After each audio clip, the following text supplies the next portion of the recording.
उत्तर प्रदेश निकाय चुनाव को लेकर सियासी हलचल अपने चरम की ओर बढ़ रही है, जहां एक तरफ सभी राजनीतिक दल अपने प्रत्याशियों के नाम का ऐलान करने के साथ ही प्रचार अभियान में लगे हुए हैं, तो वहीं बहुजन समाज पार्टी की ओर से सूत्रों के हवाले से एक चौंकाने वाली जानकारी निकलकर सामने आ रही है। राजनीतिक जानकारों की माने तो बीएसपी चीफ मायावती के इस फैसले से इसका सीधा फायदा अखिलेश यादव उनके सहयोगियों को मिल सकता है।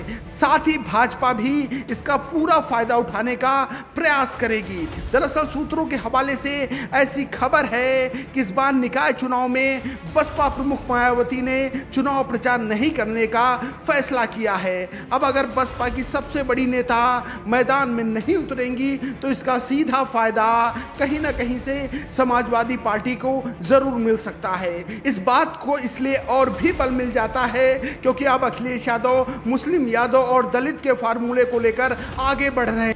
बीते कोलकाता अधिवेशन के बाद से समाजवादी पार्टी का खास फोकस अनुसूचित जाति के वोटर्स पर रहा है। इसके लिए पार्टी खास रणनीति पर काम भी कर रही है। वहीं भीम आर्मी चीफ चंद्रशेखर आजाद भी सपा के साथ हर जगह साथ नजर आ रहे हैं। इस वजह से सपा की कोशिशें सफल होने की संभावना और बढ़ जाती हैं। जहां एक नजरिए से कहा जा सकता है कि अगर मायावती चुनाव प्रचार नहीं करती हैं तो अनुसूचित जाति के वोटर्स को लेकर सपा की रणनीति सफल हो सकती है, तो दूसरे नजरिए से देखें तो बीजेपी का भी सीधा फोकस ओबीसी और अनुसूचित वोटर्स पर रहा है।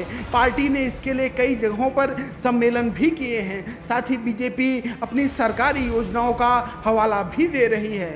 लेकिन सपा के नज़रिए से खास बात यह है कि खतौली और मैनपुरी उपचुनाव में उसकी अनुसूचित वोटर्स वाली रणनीति कामयाब होती दिखी थी। पार्टी को इन दोनों ही सीटों पर अनुसूचित वोटर्स के वोट पाने में कामयाबी मिली थी, जिसके बाद कोलकाता में हुए अधिवेशन के बाद अनुसूचित वोटर्स के लिए खास रणनीति पर काम हो रहा है। अब ये देखने वाला होगा कि निकाय चुनाव में जब मायावती खुद मैदान में नहीं उतरेंगी तो क्या उनके प्रत्याशियों को उसका नुकसान होगा या सपा या भाजपा को इसका फायदा मिलेगा। Bureau report, the leader Hindi.